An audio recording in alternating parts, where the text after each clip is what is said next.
What's up, guys? Thanks for tuning in to this new video.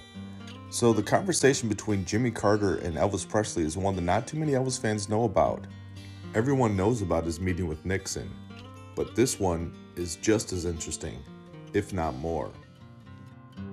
So the story of Elvis's phone call to Jimmy Carter and then Carter's phone call to Elvis goes something like this. Around 1977, Elvis's longtime friend George Klein, who was a DJ in Memphis, was accused of mail fraud, of basically puffing up WHBK's ratings, that was the station he worked for, puffing up their ratings, I suppose, to get more money for ad revenue, commercials that played over the air. That's my opinion, not sure about that part, but that would be my guess. So Elvis, being a good friend, made a call to Jimmy Carter, who was just elected. Now, interesting fact about Elvis and Carter, Carter was actually a sixth cousin removed from Elvis. Elvis wanted to try to help his friend George Klein out and hopefully get a presidential pardon for him. Now, Elvis had some serious clout. Don't forget, 7 years earlier, Elvis pretty much dropped by Washington, D.C. and met Nixon on a moment's notice. So Elvis was looking to do something similar here for his friend GK and get him out of the situation that he found himself in. So that Monday, June 13th, 1977, now don't forget, this is about 6 days before the Omaha, Nebraska show was to be taped for the CBS special, Elvis made a call to President Carter. Carter, being a busy guy, just got in the White House, couldn't take Elvis's call for whatever reason.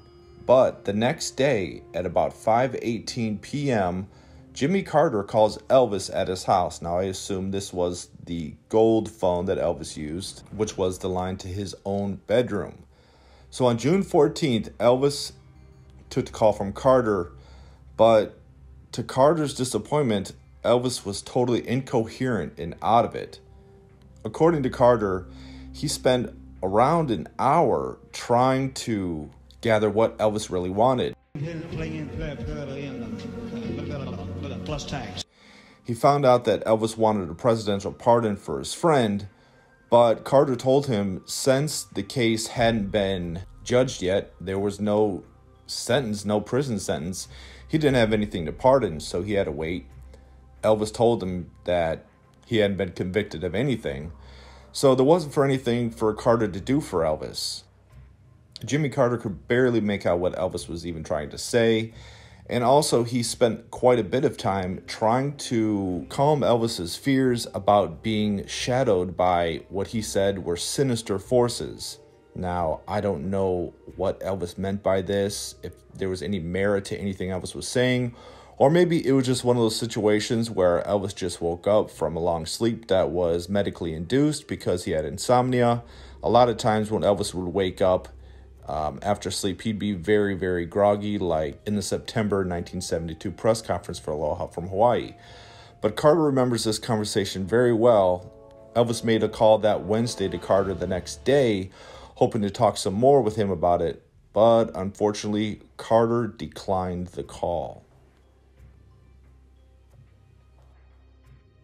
So, what happened to George Klein? He was acquitted on 3 mail fraud charges, but found guilty on 1 count of conspiracy and sentenced to 60 days in federal prison. Well, I hope you guys enjoyed today's video. Comment down below, tell me your thoughts on this situation. Hit the like button, it helps to grow and expand the channel. And of course, subscribe if you haven't already. Talk to you next time.